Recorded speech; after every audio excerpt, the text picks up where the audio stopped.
Alhamdulillah, nagdadasal ka. Isang biyaya iyon na hindi lahat ay meron.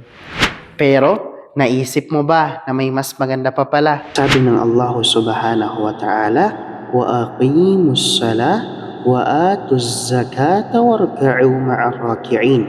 At itayo ninyo ang sala at ibigay ang zaka at yumuko kasama ng mga yumuyuko.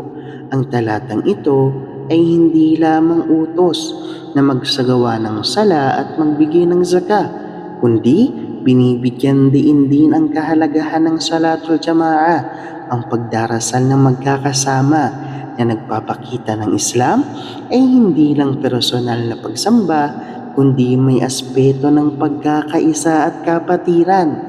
Dito natutunan ang disiplina, pagpapakumbaba at pagkakabuklod ng mga mananampalataya habang sabay-sabay silang sumasamba kay Allah. Hindi lang tayo tinatawag para magdasal, tinatawag tayo para magdasal ng magkakasama. Isang paanyaya, hindi pamimilit. Mas malaki ang gantimpala, pero higit doon, may mararamdaman kang hindi mo mararamdaman ng mag-isa. At ipinaalala ng mahal na propeta sallallahu alaihi wasallam, ang salatul jamaa, ang pagsasala na magkakasabay o magkakasama ay mas mainam kaysa mag-isa ng 27 antas.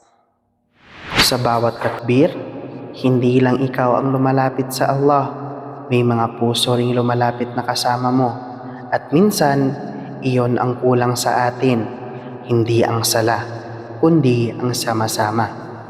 Baka ang hinahanap mong kapayapaan ay hindi mo ito makukuha ng nag-iisa, makukuha mo ito ng magkakasama. If you can, come and stand with us.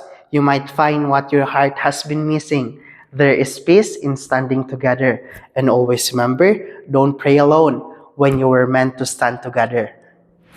أدعو إلى الله على بصيرة أنا ومن اتبعني